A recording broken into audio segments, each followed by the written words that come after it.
Most of you know who I am. My name is Peter Barcelona, and I am the proud director of We Feed Woodbridge for the last 18 years, and I was one of the founding members in 1992 of We Feed Woodbridge. And you all know what we do, and because of you, we can do what we can do.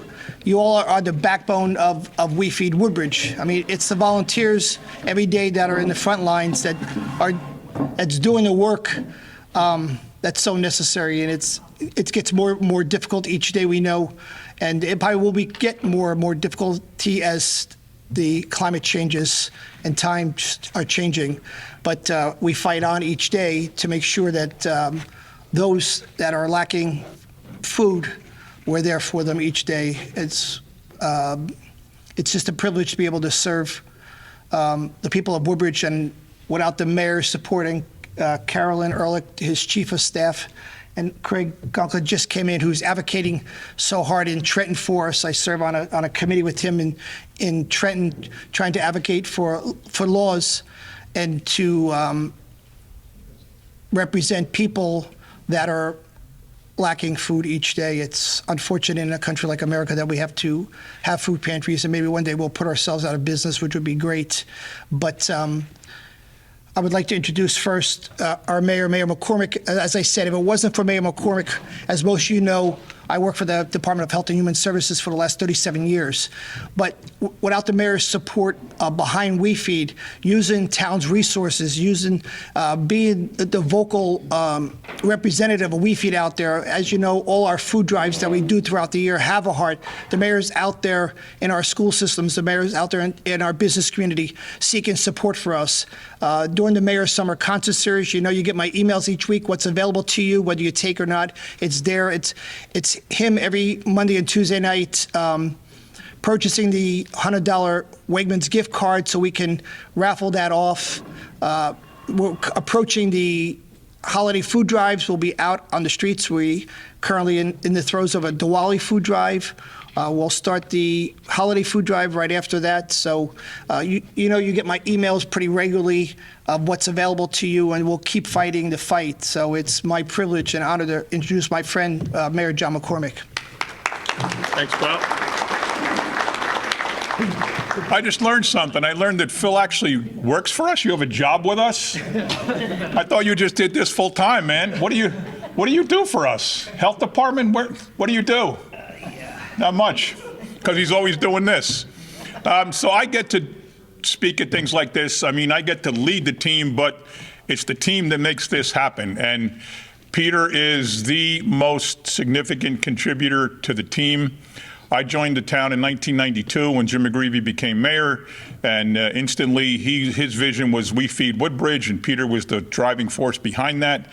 And that just took off, and now we're at a place where I think we're one of the leading municipal providers of food to people in need, and one of the largest fighters of food insecurity, and we're very, very proud of that. Peter mentioned Carol. It was her idea way back in 1999 when we started the concerts to have the raffle of a ticket for an electronic item or something. Sandstone donated it back then. Now we just buy the Wegmans gift cards. But if you bring a can or box of food to the concert, you get a ticket, and everybody loves it. And they win something. And we probably collect between 50 and 60,000 pounds of food over 10 weeks in the summer over one simple idea. And then the Have a Heart food drive is amazing. No one pays attention to food insecurity. Not no one, I'm exaggerating, but people lose sight of food insecurity in January and February after the holidays. They're all thinking about it for turkeys and Christmas and Thanksgiving. And then January, February roll around and the weather gets bad and people forget. So the food drive in the schools particularly and with the businesses is just amazing at that point. I got to tell you a real cool story. Not a cool story, it's almost a sad story, but we go to all the schools and we put the kids in the hallway, in the lobby. Usually it's the student council or it's the honor society, and those kids get to come out and we talk to them, and how do you collect the food and how do you let kids know about the food? Do you do flyers and things like that? And one kid is there and he was helping us, put the stuff, bring it outside, and he says, "Oh, my mom gave this can. I hope I get it back." And I'm thinking to myself, get goosebumps thinking about this. The family donated, someone in need donated the can of food, and it was something he really liked. I don't know if it was stew or whatever it was. And he said, oh, my mom gave me this to bring in. I hope I get it back. Like, man, oh man. There's a kid on the student council or the honor society in the school, and he's a customer. You don't know who the customers are when you're, in school. The teachers don't know, the principals don't know. But this kid said that, and I couldn't believe that story, that this kid would say that here he is, he's someone who gets, he's a recipient of the food. So it's just, you see that and you say, wow, we really are doing a great thing. But am I introducing Craig now, or am I going to do the proclamations first? All right, so the real role model in the state of New Jersey, probably because he's from Woodbridge, and Woodbridge is the role model for the state of New Jersey, and a whole lot of things, but I won't get into all that now. Craig Coughlin has adopted food insecurity as his main cause. And when you think about politicians, you think about people in government, they tend to advocate for the people who can help them. You got people in Texas advocate for big oil because they get thousands of dollars and tens of thousands of dollars in contributions from big oil. You have people in places like New Jersey that advocate for big pharma because they get tens and hundreds of thousands of dollars in contributions to their campaigns from big pharma. And pick any industry, banking and Wall Street, and all the different issues going on in the country where people make decisions and advocate for personal gain. Craig Coughlin doesn't get anything for advocating for food insecurity. He doesn't get any contributions from people who need food, who go to food pantries and who go to soup kitchens. Craig can't call them up and say, I'm having a fundraiser. Can you come on and donate money to me? Because they don't have enough money for food. They certainly don't have enough money to donate to political candidates. So the fact that Craig has adopted this cause as his cause, he is the guy in Trenton who is most known for this. He's full-time on it. At one point, I think he had 18 different pieces of legislation in Trenton that helped the cause of food insecurity.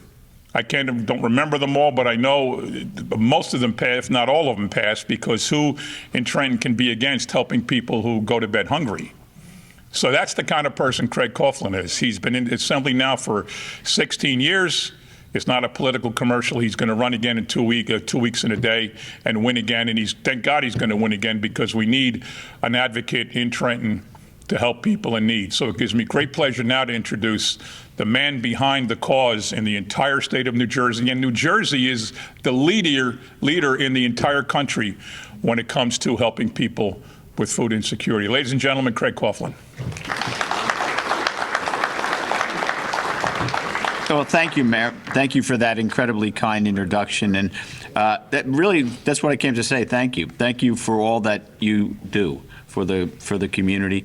Thank you for being the backbone of the fight against food insecurity. You know, we all recognize the story that the mayor just told us is one that strikes at the heartstrings of all of us. And we all have encountered folks like that. And generally, people who are most in need are often the most gracious and the most generous, right? Because they give from their need, not from their excess. And so the story of that young man, and I hope he got it, I hope he got it back, I hope he got that and more, is a story that you all know and live in a very primary and fundamental way. And what you do goes beyond that. It transcends just helping people. It really changes people's lives. And the way food pantries have evolved are to become far more embracing and far more welcoming for people who are in need. Let's face it, the people who come to food pantries, it is generally the last thing they do, right? None of us wants to admit, well, I can't feed myself, I can't feed my family. So when they come to you, they're at the most vulnerable point.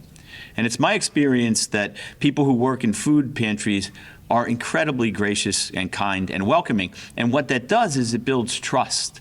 So the people who come to you at their lowest moment, and you're helping them in a way that is respectful and caring and committed is what makes their lives better and gives them an opportunity to go on from that. I think what you're doing is nothing short of this. When people come to you and you've now gained their trust, and they come back, and they know they have somebody they can count on, it gives you the opportunity, and most of you do this all the time, to help them along the process. So first they come and they're hungry, and now they come back and they feel welcome about it. Now they have to build some sense of pride. You help them find ways around this. You teach them about the food they ought to be eating. You help them perhaps find a job or get back in school or encourage themselves to be their best person that they can, right? Imagine how debilitating it is to worry about every day how you're going to feed your family. Not because you forgot to go to the grocery store last night, because there's nothing there. And that's your only job for that full day, particularly if you have children. And too many of those go without food, 1 in 8 in this great state, this great wealthy state. So you come and you make them feel better about themselves, and you come and you help them find the way to do it. And someday you help them, someone who was a recipient, to become a donor. And when you do that, you've changed their lives. That's what you do. And when we change enough lives, we change the world, and that's what you do. Every day, you're helping make that process. Now, the mayor's right about this. Woodbridge is an incredible role model in so many ways, but particularly here, I get to talk to groups throughout the state, and I always talk about the fact that Woodbridge is an example to me of the kind of sentiment and of spirit that exists in most people. You talked about bringing food to the concert, bringing food to elections. It's one of the things we do in Woodbridge as well. Having programs that are designed to encourage residents to bring food. And people want to do it. Sometimes they forget. I've forgotten to bring it to election. But the truth is, it's something that people want to get engaged in because it strikes at our fundamental heart to know that it's not fair that somebody else is not eating. I get to eat. Craig Coughlin and his family never has to worry about what they're going to eat. Only what, and oftentimes where, because we're really lucky. But all of us care about that. No one looks at a person and says, the heck with them, they're not doing their job, they shouldn't be able to eat. So all of you make a difference and send that spirit out. Now, I know many of you come and support the Bowl for Hunger that we do each year, every year. We do it in the summer because we want to help people, because that is a downtime. So thank you for all that. And thank you for what you do. But I'm also here to tell you that while I generally never agree with Peter Barcelona, I'm going to disagree with him slightly. And by the way, he's a great resource. He was the first person I put on the committee. It's an ad hoc committee of folks throughout the state who are involved in the fight against food insecurity. And we're doing a wonderful job, and I'll tell you about that in a minute.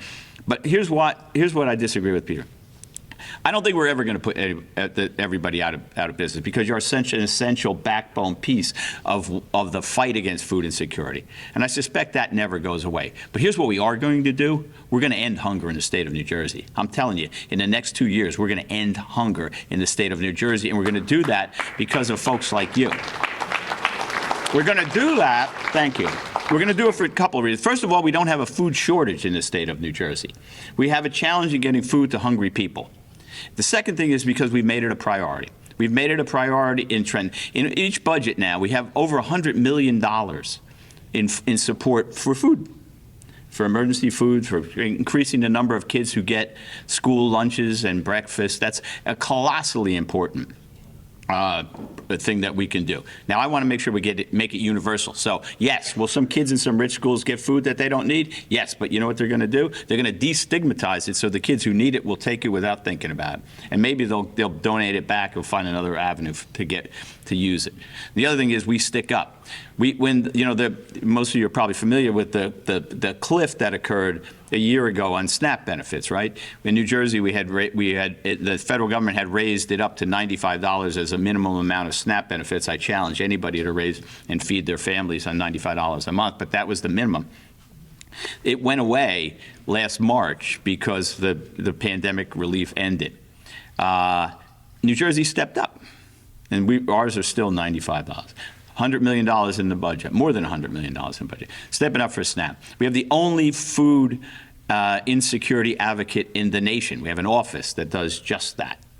So we're committed to it, because one thing that happens, government, think what you will about government. I think government works incredibly well. One of the things that is for sure is that once government makes it a priority, it gets done and it doesn't stop. So once that wheel starts rolling, it just doesn't stop. And that's why we're going to do this.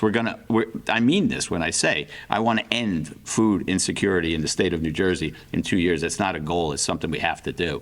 We're going to get there, as long as we keep doing it. And whatever, look, you probably read about it, because I know you all care about it, that we're talking about the federal government's SNAP benefits are going to stop. The big ugly bill, big beautiful bill, sorry, eliminates some of that food security things, right? They're still negotiating a farm bill. How you can let people worry about whether they're going to get a little bit of food security from the federal government is beyond me. That certainly should be outside of any government shutdown, in my humble view. But whatever they throw at us, we're going to fight. And we're going to try to make sure that you all have the resources you do. I mean, when I started this, I never thought about the fight for insecurity. A fight against food insecurity would involve like refrigeration and refrigerator trucks and things like that, but it does, because I've come to understand we have a challenge of getting it to hungry people, and those things make a difference. So, but it all starts with you, and that's why I came to say thank you. Thank you to the mayor for all that you do. Thank you to Peter. Thank you to Carol. And thank you, most importantly, for you, who show up and are the face of the fight against food insecurity, who make people know that people within their own community care about them greatly. And together we can do this. And thanks to you, we will. Have a nice day, everybody. Appreciate being with you. So just give us 2 minutes. Carol's going to talk a little bit about the many programs we have involving the schools and how because you may not know all that's being done, behind the scenes. You want to spend a minute or two? Just a minute. Just a minute. Because there's something about making people who volunteer to help the hungry sit around and listen to people speak and get hungry. So I will only speak for a minute. I just, part of being chief of staff, and people probably wonder what that job is all about, I get to work on the mayor's priorities. And one of the top things on his list that he says to me, Carol, please make sure, help Pete and help the volunteers and make this happen. Go out and learn what else is out there throughout the state, throughout the country, and bring new ideas and new ways that we can help serve the people who are suffering with food insecurity. But I'm standing here today because, and we're all here today because of you. The work that you do, volunteering, there's not a great meal is not enough to thank you. A proclamation is not enough to thank you. I'm pretty sure you get thanks every day you go to work and you're helping the people. And from my heart, I want to say thank you to you. But the mayor does want me to share some of the great programs that are going on in our schools. There's one school, School 19, where the teachers have bags in the back of their classroom, and they collect food just like Peter does. And Peter, actually, you bring food to them. And they quietly fill up these bags for the children. And how many children are there? There are a good number of them. I think she's about 12 or 15. Yeah. So about 12 or 15 children. And they take home these bags at the end of the day.